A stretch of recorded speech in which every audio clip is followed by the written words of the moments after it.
नमस्कार दोस्तों, उत्तर प्रदेश के इस कॉन्क्लेव में आपका स्वागत है। और इस शाम मैं बैठा हूं उस ऊर्जावान व्यक्ति के साथ जिसकी पॉजिटिव एनर्जी मुझे भी महसूस हो रही है। ये वो शख्स है जिन्हें जो काम जिस वक्त तक दिया गया 100% अपनी कोशिशों के साथ पूरा किया। योगी आदित्यनाथ अपने आप में उत्तर प्रदेश के सिर्फ एक मुख्यमंत्री नहीं, देश के जाने माने संतों में से एक हैं।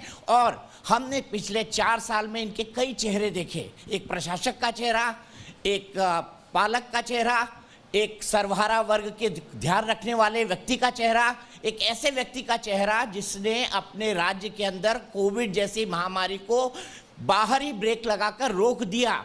वरना उत्तर प्रदेश जिसकी जनसंख्या 25 करोड़ है, वहाँ क्या हालात हो सकते थे ये हम सब सोच सकते हैं। हमारे लिए कितना बड़ा ये सपना, कितना दुर्दांत सपना होता, हम सब समझ सकते हैं। योगी जी, आपका बहुत बहुत स्वागत है। और सबसे पहले मैं शुरुआत में यहीं से करूंगा कि आप जैसे ही घुसे लोगों ने कहा जय श्री राम। जय श्री राम पश्चिम बंगाल में नहीं चल रहा है, यहाँ से शुरू करता हूँ और फिर मैं आता हूँ उत्तर प्रदेश में। क्या चलेगा? देखिए, जय श्री राम उत्तर प्रदेश में भी चलेगा, पश्चिमी बंगाल में भी चलेगा, पूरे देश में भी चलेगा। याद करिए 1990 के दशक के प्रारंभ में कुछ लोग उत्तर प्रदेश में भी जय श्री राम का विरोध करते थे। आज उनकी दुर्गति देश भी देख रहा है और दुनिया भी देख रही है। और ये आज से नहीं हो रहा है, तो रामायण काल से हो रहा है। जो राम का द्रोही है उसको कहीं जगह नहीं मिलती है। और मुझे लगता है कि भगवान उनको सद्बुद्धि दें कि कम से कम जय श्री राम बोलने पर तो प्रतिबंध न लगाएं, अन्यथा देश की जनता ये सब चीज़ें स्वीकार नहीं करेगी। और बंगाल की जनता तो ये तय कर चुकी है कि जो राम के साथ होगा हम उसी के साथ होंगे। योगी जी, शुरुआत करते हैं उत्तर प्रदेश से। आप एक भारी भरकम बजट लेकर आए। आपने लक्ष्य रखा $1 ट्रिलियन की इकोनॉमी का। बहुत बड़ा लक्ष्य है और बहुत अच्छा लक्ष्य है अगर उत्तर प्रदेश के हिसाब से देखा जाए। आपका भारी भरकम बजट आया 5.5 लाख करोड़ रुपए का। मैं आपसे ये समझना चाहता हूँ, इस विपरीत परिस्थिति में जब कोविड हुआ, दुनिया भर की कई अन्य दिक्कतें देखने को मिली, कुछ इलाकों में स्लो डाउन भी हुआ, आपने इतने सारे पैसे आएंगे, चुनावी साल है, ये जुगाड़ कैसे किया? देखिए, 1 साल की तैयारी नहीं है। हम लोगों ने पिछले 4 वर्ष के दौरान प्रदेश के अंदर, प्रदेश के गांव के लिए, गरीब के लिए, किसान के लिए, नौजवान के लिए, महिलाओं के लिए या समाज के विभिन्न तबकों के कल्याण के लिए, उनके उत्थान के लिए, उनकी बुनियादी सुविधाओं के लिए और प्रदेश के इंफ्रास्ट्रक्चर के लिए जो एक कार्य योजना तैयार की थी, उसको पूरी ईमानदारी के साथ हमें लागू करना था। 2017 में जब हमें सत्ता मिली थी तब प्रदेश का खजाना खाली था, प्रदेश की आर्थिक स्थिति अच्छी नहीं थी, बैंक और वित्तीय संस्थाएं हमें सहयोग देने को तैयार नहीं थी। मेरे सामने केवल एक ही विकल्प बचा था और वह विकल्प था कि मुझे संसाधन उत्तर प्रदेश से ही क्रिएट करने हैं और यहीं से इनकम बढ़ानी है। मार्गदर्शन प्रधानमंत्री मोदी जी का था, उस समय के हमारे राष्ट्रीय अध्यक्ष माननीय अमित शाह जी का था। हमने 2 सेक्टर पर फोकस किया, एक एग्रीकल्चर पर, दूसरा एमएसएमई पर। और दोनों पर फोकस करते हुए उत्तर प्रदेश की उन संभावनाओं को प्रदेश स्तर पर, राष्ट्रीय स्तर पर और वैश्विक स्तर पर रखा। उसके बहुत अच्छे परिणाम आए। उसने हमारी इकोनॉमी को एक बल दिया। एक दूसरा, प्रदेश की इनकम को भी बढ़ाया। देखिए, बजट का दायरा बड़ा नहीं हो जाता है अगर आपके पास आय ही नहीं है तो। आप कर्ज लेकर के थोड़ा खर्च करेंगे, हमें इनकम बढ़ानी पड़ेगी। 2017 में प्रदेश में वैट था, जीएसटी उसी साल लागू हुआ।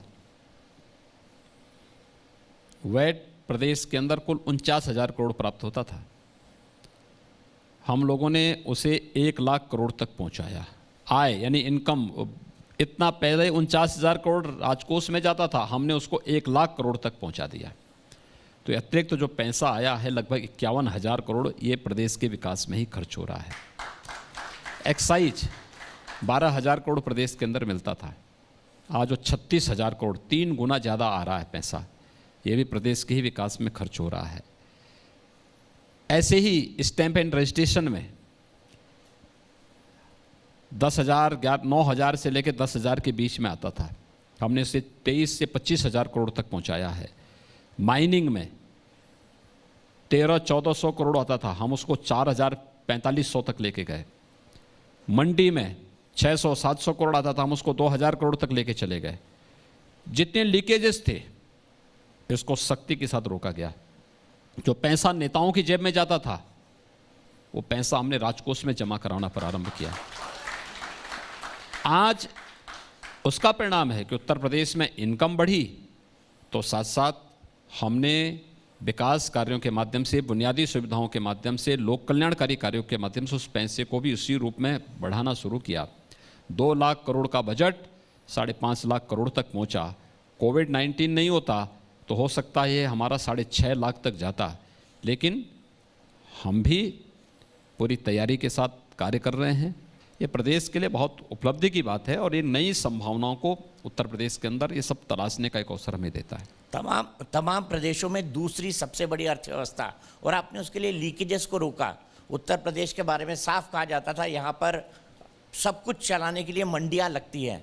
जब योगी जी ने यह सब करना शुरू किया तो विरोध भी हुआ होगा। देखिए, विरोध, आपको दिक्कतें भी झेलनी पड़ी होंगी, आप कईयों के निशाने पर भी आए होंगे। हर अच्छे कार्य का विरोध होता है, और अगर विरोध हो रहा है तो ये मान के चलिए कि आप अच्छा कर रहे हैं। लेकिन हमारे सामने लक्ष्य था, और लक्ष्य इस बात का था कि हमें उत्तर प्रदेश की सूरत को बदलना है, उत्तर प्रदेश के परसेप्शन को चेंज करना है। देश और दुनिया के अंदर उत्तर प्रदेश के बारे में जो धारणा है उसको चेंज करना है। हमारा यूथ या उत्तर प्रदेश का हमारा नागरिक कहीं जाता था उसको शक की निगाह से देखा जाता था। आज मैं कह सकता हूं उत्तर प्रदेश का नागरिक जहां कहीं भी जाएगा, देश या दुनिया में, सम्मान की निगाह से वो देखा जाता है। ये हमारी उपलब्धि है, हमारी सरकार की उपलब्धि है, और इस उपलब्धि के बल पर हम उत्तर प्रदेश को देश की सबसे बड़ी अर्थव्यवस्था के रूप में अग्रसर करने के लिए पूरी तैयारी के साथ आगे बढ़ रहे हैं। आपने बजट के बारे में बताया, लेकिन किसी भी जगह इंडस्ट्री शुरू करने के लिए, इंडस्ट्रियल डेवलपमेंट के लिए या बाकी चीज़ों के विकास के लिए सबसे ज़रूरी चीज़ होती है कानून और व्यवस्था। उत्तर प्रदेश इसके मामले में कुख्यात भी था, विख्यात भी था। आपकी जो पॉलिसी है कि भाई इनकाउंटर कर दो, उसकी कहीं आलोचना भी हुई, कई लोगों ने ये भी कहा कि भाई ये तरीका शायद ठीक नहीं है, लेकिन सबसे ज़्यादा कार्रवाई गुंडा एक्ट के खिलाफ आपकी सरकार में हुई। मैं आपसे समझना चाहता हूं कि इस कार्रवाई के बाद डाउन द लाइन क्या मैसेज गया है? देखिए, प्रदेश के अंदर पिछले 4 वर्ष के दौरान हम लोगों ने जीरो टॉलरेंस की नीति पर ही कार्य किया है। अपराधी कोई भी हो, उसके साथ उसको पहले से चेतावनी दे दी गई कि भाई देखो, अपराध करोगे तो कानून के नज़र में आप अपराधी माने जाएंगे और आप कानून फिर अपना काम करना प्रारंभ कर देगा। तय कर लो, आपको एक सामान्य नागरिक के रूप में जीवन यापन करना है, एक अपराधी के रूप में कानून की गिरफ्त में आना है। आज मैं कह सकता हूं कि प्रदेश के अंदर कानून व्यवस्था की स्थिति बेहतर हुई है। 4 वर्ष होने जा रहे हैं सरकार को, एक भी दंगा प्रदेश के अंदर नहीं हुआ। अपहरण का जो उद्योग प्रदेश के अंदर चलता था एकदम जीरो स्तर पर आ गया। आपसी रंजिश के मामलों को छोड़ दिया जाए तो छोटे छोटे मामले गांवों के होते हैं, जिसमें कभी कभी हत्याएं भी हो जाती हैं। उन घटनाओं को रोकने के लिए हमारी कार्रवाई और हमारे स्तर पर, शासन स्तर पर, विभाग के स्तर पर कार्रवाई चल भी रही है, लेकिन ऑर्गेनाइज क्राइम न्यूनतम स्तर पर है। और हम लोग पूरी मजबूती के साथ कह सकते हैं कि आज उत्तर प्रदेश की कानून व्यवस्था देश के अंदर एक बेहतर कानून व्यवस्था में से एक है, और इसने न केवल प्रदेश के नागरिकों के मन में एक विश्वास पैदा किया है, प्रदेश की बहन और बेटियों के मन में एक विश्वास पैदा किया है, बल्कि निवेशकों के मन में भी एक नया उत्साह और एक नया विश्वास भरा है, जिससे देश और दुनिया का हर निवेशक आज के दिन पे उत्तर प्रदेश में निवेश करने के लिए उत्सुक है। आपने बड़े बड़े माफिया डॉन जो सांसद रहे, मंत्री रहे, विधायक रहे, उनके घर तोड़ दिए, उनके इलीगल इमारतों को ध्वस्त कर दिया। एक साहब हैं जो पंजाब की जेल से आना ही नहीं चाहते। आपको क्या लगता है, क्या डर है उनके मन में? मैं नाम भी ले लेता हूँ, मुख्तार अंसारी के मन में। और क्या कांग्रेस की पंजाब की सरकार उनको बचा रही है, जो प्रोडक्शन वारंट के बावजूद भी यहाँ नहीं आने दे रही? देखिए, हमने किसी निर्दोष का कोई मकान नहीं ढाया है, लेकिन अगर किसी ने सरकारी भूमि पर कब्जा करके हवेली खड़ी की है तो कानून को तो अपना काम करना चाहिए। किसी गरीब और किसी व्यापारी की संपत्ति पर कब्जा करके किसी ने जबरन दबंगाई के बल पर अपनी हवेली खड़ी की है तो कानून वहाँ पे मौन नहीं रहेगा। अगर गरीब के लिए कानून है तो बड़े से बड़े नागरिक के लिए भी ये कानून बना हुआ है, और ये अभियान ऐसे ही तत्वों के लिए है। और जो लोग अपराध की दुनिया में अपना भविष्य देख रहे हैं उनके लिए एक चेतावनी भी है कि संभल जाओ, जो बाप दादों की कमाई होगी वह भी ऐसे जाएगी फिर अगर अपराध की गलत दुनिया में जाओगे तो। दूसरा, कांग्रेस का एक विकृत चेहरा देश के सामने फिर से आ गया है। इनके नेता बोलते मंचों पे किस किस प्रकार के लच्छेदार भाषण करते हैं, लेकिन कितना बेशर्मीपूर्ण इनका चेहरा है कि इनकी सत्ताएं, इनके साथ द्वारा शासित सत्ताएं कैसे दुर्दांत माफिया और अपराधियों को संरक्षण देती हैं। ये एक उसका उदाहरण भी आपके सामने है, देश के सामने है, दुनिया के सामने है। लेकिन लोकतंत्र में माना जाता था कि लोकलाज से व्यवस्था चलती है। कांग्रेस ने वो लोकलाज भी त्याग दिया है।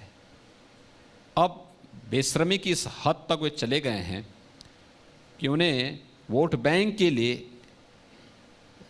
उत्तर प्रदेश की 24-25 करोड़ जनता की सुरक्षा की कीमत पर वे किसी माफिया और किसी अपराधी को संरक्षण दे रहे हैं। मुझे लगता है उत्तर प्रदेश की जनता समय आने पर इसका जवाब देगी, जरूर देगी। चूंकि आपने कांग्रेस की बात की, हाल ही में राहुल गांधी का स्टेटमेंट आया केरल से। उन्होंने कहा कि मैं उत्तर प्रदेश से भी सांसद था, नॉर्थ से, लेकिन जब यहाँ पर आया तो मुझे लगा कि यहाँ के लोग मुद्दों को ज़्यादा डीपली समझते हैं। तो क्या वो शायद ये जताना चाह रहे थे कि उत्तर प्रदेश के लोग उन मुद्दों को उतनी डीपली नहीं समझते। उनकी इस टिप्पणी को आप कैसे देखेंगे जब वो खुद 3 बार के सांसद अमेठी से रह चुके हैं? क्या वो अपने लोगों को इतना नहीं समझते? इसी को एहसान फरामोशी कहते हैं। जिस परिवार को उत्तर प्रदेश ने या उत्तर भारत ने कई बार देश की सत्ता की बागडोर सौंपी और लंबे समय तक सौंपी, सवाल उत्तर प्रदेश और केरल का नहीं है।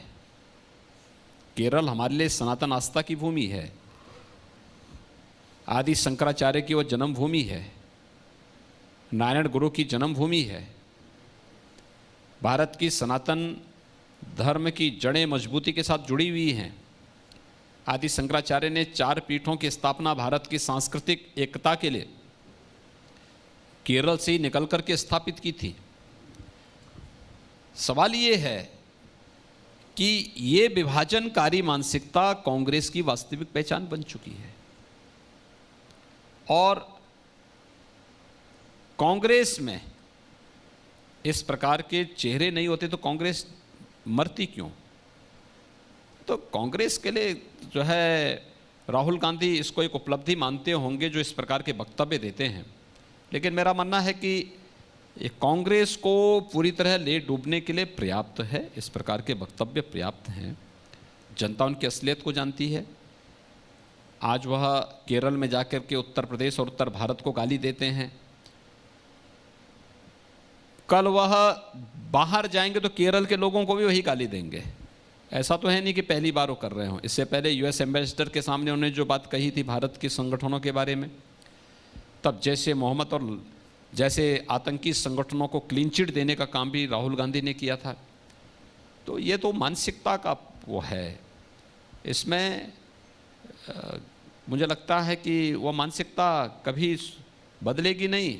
उन्होंने हमेशा इस प्रकार का व्यवहार ही किया है और अमेठी की जनता ने उसका सबक 2019 में उनको दे करके हिसाब किताब पूरा किया है और आगे के लिए भी उन्होंने एक भूमिका तैयार कर दी है कि बाकी आगे के लिए उत्तर प्रदेश की जनता को क्या निर्णय करना है।